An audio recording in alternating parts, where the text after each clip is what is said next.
We are midway through the 2023 NFL season, and today on Steelers Talk, I'm going to be breaking down 10 Steelers players that need to pick up their play if they want to keep their starting spots in this lineup heading into the 2024 season. Before I break down my list of these 10 Steelers players under the most pressure to this point, make sure you click that subscribe button. Join us for our live watch parties all season long. We got the largest Steelers watch parties here on YouTube. We do raffles every single week, 50-50 raffles, MVP giveaways. We got a bunch of great stuff coming your way this week versus the Green Bay Packers. So don't miss it. Hang out with your fellow Yinzers on Sunday by clicking that subscribe button and joining our live watch parties. All right, now let's start with running back Najee Harris, former first-round pick for the Black and Gold. And you know what? Steelers fans have actually been pretty patient with Najee throughout his career here at the Black and Gold. There's lots of people out there that continue to make excuses for Najee Harris's lack of production. This year, 3.8 yards per carry. That's pretty bad, guys. Only 47.8 yards per game. That's not great either. Only 2 touchdowns. And then the number that I'm looking at right there, rushing yards over expectation. That's a stat that Next Gen Stats collects, where it pretty much says this is the amount of yards that this particular running back is getting compared to what they should be getting. And right now, Najee is getting 20 less yards than what the offensive line is technically getting for him. And his counterpart, Jaylen Warren, is arguably playing better than him right now, almost a yard more per carry. He doesn't have as many touchdowns this year, but he does have a higher success rate. He's got over 50 more yards above expectation than Najee so far this year. And then he also has the higher grade. So there's definitely an argument to be made that Jaylen Warren should be the number one back here. And when it comes to Najee, his clock is ticking. I mean, it really is. With Jaylen playing as well as he is right now, I mean, and he's playing up behind the same offensive line that Harris is, right? So I look at a guy like Najee. He's always going to have a role to play in this offense, even if Warren is the number one back. Najee is still going to be that power guy that you bring in goal line situations and 3rd and short, 4th and short, that kind of stuff. But if he doesn't pick it up, he's no longer going to be the number one running back here in Pittsburgh. And you can already make an argument right now that he shouldn't be right now. But let me know what you guys think down there in the comments. Who is the better player, the better running back for the Steelers right now? Type JW for Jaylen Warren. Or if you think Najee Harris is still better and he's still the best running back on this team, type NH down there in the comments. Now, this guy's not a player, but his seat is definitely burning hot, and that's Matt Canada, the offensive coordinator. I mean, Steelers fans have wanted to fire this guy for literally over 2 years at this point, and he's still here. And the offense is still one of the worst in the National Football League. You look at the numbers throughout the year so far, and they're not pretty. 29th in points per game, 28th in yards per play, 29th in yards per game, 21st in third down percentage, a little bit better, but still under league average, and then 27th in red zone percentage. I mean, when you look around the league and you look at where offenses rank in these 5 categories, I mean, the Steelers are in the realm of like the New York Giants, the New England Patriots, the New York Jets, all these offenses that stink around the National Football League, and the Pittsburgh Steelers are unfortunately a part of that group. And it's all because of schematic issues in Matt Canada's offense. Now, yes, it does come down to execution as well with the offensive line, and Kenny Pickett hasn't been great, but we'll talk about him in a little bit here. But listen, when it comes to the specific schematic issues with this offense led by offensive coordinator Matt Canada, they're not doing enough motion at the snap. That's one of the more modern elements in the league today, is getting guys going at the snap. Miami, San Francisco, Los Angeles, they do it almost every play. The Steelers almost never do it. Then they don't go to play action nearly as much. Kenny Pickett is one of the most efficient play action quarterbacks in football right now, and they're not playing enough play action. I mean, they're one of the lowest in play action percentage in the league. It's just absolutely abysmal. And then also, it's too many stagnant stop routes. You look at the modern offenses around the league, lots of crossing routes, getting the ball to guys in space with room to run. And the Steelers don't do that enough. There's so many comeback routes. There's so many stops. How many times has Matt Canada run all stops on 3rd down? 50? 75 this year? I mean, seriously, are we playing Madden right now or are we playing NFL football? Okay, and then also, it's too predictable. If it's 2nd down and long, this season, 95% of the time the Steelers are running the football. That is way, way, way too predictable for an NFL offense. And then also, the poor play calling sense, man. Calling 4 verticals in the red zone.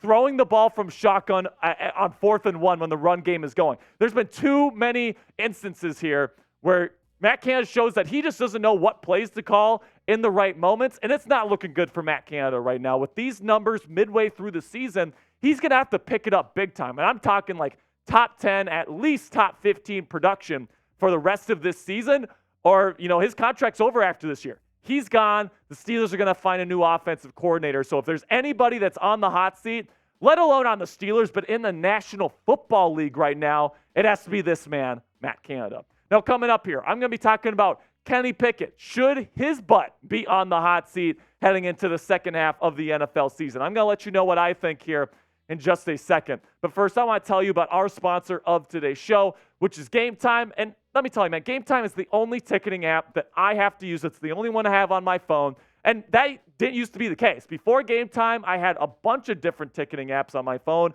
I was constantly looking for the lowest price. I was comparing rates, all these different things, and it would take so much time. But Game Time has saved me all that time in the world now because they got the lowest price guarantee, so I don't have to check all these different ticketing apps. And then also they got flash deals right before the event. And for someone like me that loves to get tickets last minute, that's perfect because I know I'm always getting the lowest price on these tickets. They've also got a super easy to use app that I love using. And you get views from the seats before you buy the tickets. Absolutely fantastic. There is a reason why this is the fastest growing ticketing app in the country. Buy tickets in a matter of seconds. 2 taps and you're set. Tickets are also sent directly to your phone, so you never have to dig through that pesky email of yours to get your tickets. Snag the tickets now without the stress with Game Time. Download the Game Time app, create an account, and use code SteelersChat. That's one word, all caps, for $20 off your first purchase. Terms apply. Again, create an account and redeem code SteelersChat. One word, all caps, for $20 off. Download Game Time today. Last-minute tickets, lowest price, guaranteed. So now let's talk about Kenny Pickett here, where, this is about as mild as I'm going to get. I think Kenny Pickett still has a really good shot at becoming the true franchise quarterback here in Pittsburgh, especially with the way that he's playing in the fourth quarter, but we'll get to that in a second. But right now, let's just face it, he's part of the issue with the Steelers offense, okay? 61.3 completion percentage, not fantastic, under 200 yards per game passing, 6 touchdowns in 8 games played at this point. And are these the updated stats, Coop? I'm not sure, but this is 8 games played, not 7 games played. 6 touchdowns to 4 interceptions. Certainly not great. Then you get to the advanced stats here, and they're even worse. The turnover-worthy play percentage is top 10. I give credit where credit's due. That's a big reason why the Steelers are winning these football games, because Kenny's not turned the ball over. But everything else, 34th in catchable ball percentage, 28th in on-target percentage. That's abysmal. Big-time throw percentage tied for 26th, and then points above replacement, negative 3.1. That's 36th in the National Football League. But when you go to the fourth quarter, it completely changes. This guy magically turns into a top 10 quarterback when you get to the fourth quarter. 11th in catchable percentage, 9th in on-target percentage, and then he's top 3 in both QB rating and estimated points added, and then he's top 10 in points above replacement in the fourth quarter this year. And you see the difference there between the fourth quarter and the first 3 quarters. It's absolutely incredible. Incredible. 10-point difference between his catchable ball percentage, right? 8-point difference between his on-target percentage. 30-point difference in his QB rating. This guy is so much better in the fourth quarter, and we see the flashes from Kenny Pickett when the game's on the line. If you're going to pick one quarter for a quarterback to turn it on, you're going to pick it in the fourth quarter, right? But, Kenny Pickett needs to be more consistent. If he wants to be the franchise quarterback here for the next decade, he's going to have to turn it on for the rest of the quarters. It can't just be in the fourth quarter if you're a quarterback in the National Football League. That's not enough consistency, and your team can't depend on you, right? So Kenny's got the skills. He's got what it takes. He's shown that with his clutch play. But he needs to get things going in the right direction. And personally, I think if you give him the right offensive coordinator, give him the right structure, I think this kid could be damn good in the National Football League. But you guys tell me, what is the percent chance that Kenny Pickett is the Steelers' starting quarterback at the start of the 2024 season? Scale of 0 to 100, because it's 0% is a percent. So we can go with 0. 0 to 100 right now. Let me know what you guys think down there in the comments. My answer is going to be 85. And you know what? I might even put this at 90 because I do believe in Kenny Pickett. I think because he's shown us those flashes in the fourth quarter that he could get it done. He's a good game manager. He doesn't turn the ball over. So I'm looking at this moving forward. I think Kenny's going to be the starter next year. Now let's get to the next one here. Mason Cole, the center. And listen, I mean, I got told this offseason, if I even brought up getting a different center to start over Mason Cole this offseason, I got crucified by Steelers Nation for saying that we should maybe try to draft a center this year just in case Mason Cole isn't that good. Well, you look at the PFF grade right now, 48.9. I mean, there's a backup center in the league right now that's better than Mason Cole. I mean, for the love of Christ, 33rd out of 38. In my opinion, with his contract right now, he's technically under contract in 2024. You can save $5 million by cutting him. I think he's a prime cut candidate right now. You draft somebody new, you bring in a veteran, whatever the case may be. Right now, Mason Cole needs to turn it up, or he's not going to be the starting center here in Pittsburgh much longer. Then we got Dan Moore Jr., the offensive tackle. Plain simply, we know the writing's on the wall with Dan Moore Jr. at this point. It sounds like he's going to be the left tackle for the rest of this season with Broderick Jones playing on the right side and then Chukwuma Okorafor kind of being the backup. But, man, right now, Dan Moore Jr. is actually grading lower than Chucks, and he's actually the lowest on the offensive line at 45.9 Pro Football Focus grade. It's been better the last 2 weeks since he's come back from his injury. Hopefully he continues to get better and continues to raise that Pro Football Focus grade. But to this point in the year, it's not been great. His ass is definitely on the hot seat. Now, before I go over the next 5 players on the hot seat here to finish out today's show, if you're a real one, if you're a true Yinzer, you know clicking that thumbs up icon is the best way to help out the channel, absolutely free of charge. So do me a favor here, click that like button right now.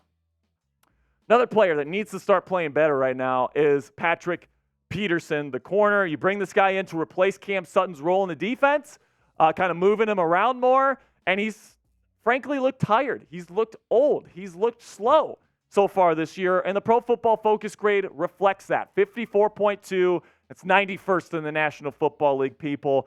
He's not worth the contract that he's making right now with Pittsburgh. Joey Porter Jr. has usurped him as the number 1 corner on this team already, so he needs to pick it up here if he wants to still be a Pittsburgh Steeler for the 2024 season. And speaking of corners that need to turn it up, how about Levi Wallace, man? I thought Levi actually had a pretty decent game against the Titans on Thursday Night Football, but overall the grade is absolutely putrid for 29 right now. If Cassie's watching this, my girlfriend, she has a Levi Wallace autograph. Levi's her favorite player on the Steelers, but I hate to break it to you, babe, this guy kind of stinks. 50.6 Pro Football Focus grade. That's 97th in the National Football League right now, with Joey Porter Jr. ascending, with free agency, of course, coming up. And, of course, Levi's a free agent next year. I think at this point, he needs to play better or he's not going to be a part of this team next season. Then we got Montravius Adams starting nose tackle. And let me tell you something about Montravius Adams, man. I love the effort that I see from this guy on film. This is why Mike Tomlin loves him.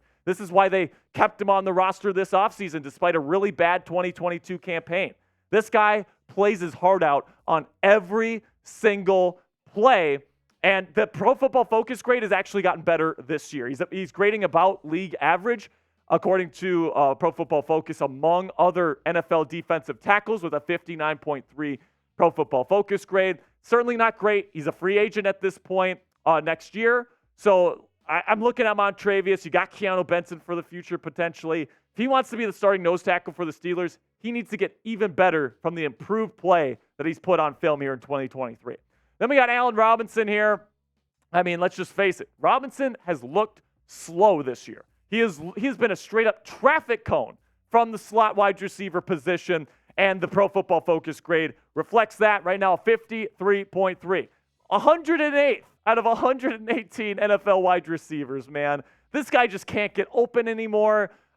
He does provide some really valuable stuff in the locker room. He's a great mentor for George Pickens and Deontay Johnson and Calvin Austin III for that matter. And he's a good blocker, but he's not a good receiver. He's just not, man. It seems like we're calling his name on the watch parties once every 3 weeks with a catch, and it's like a 2-yard catch. So I'm not buying Allen Robinson anymore. I'm really not. And I think Calvin Austin III could absolutely be somebody that ascends as the new starting slot corner or wide receiver moving forward. Then the final player on my list here, Chandon Sullivan. And you can make the argument that he's already been burned. He's already cooked. He's already toast because Joey Porter Jr. is now a starter, and they're playing Patrick Peterson more in the slot now.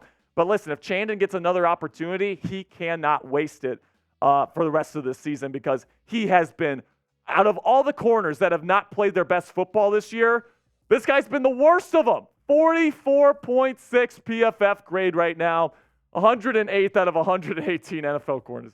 I mean, goodness gracious, that stinks, man. And, Chandon, you bring him in from the Minnesota Vikings. He kind of just stinks at this point, man. Unless he really turns things around, he's no longer going to be a starter in this league, and he's going to be relegated to backup duties for probably the remainder of his NFL career.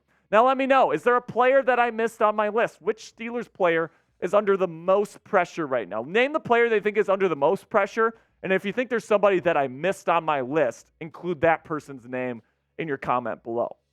That'll be it for today's show. Steelers fans, thank you so much for bearing with me here and sticking around to the end of today's show. I will see you guys later, and as always, here we go, Steelers.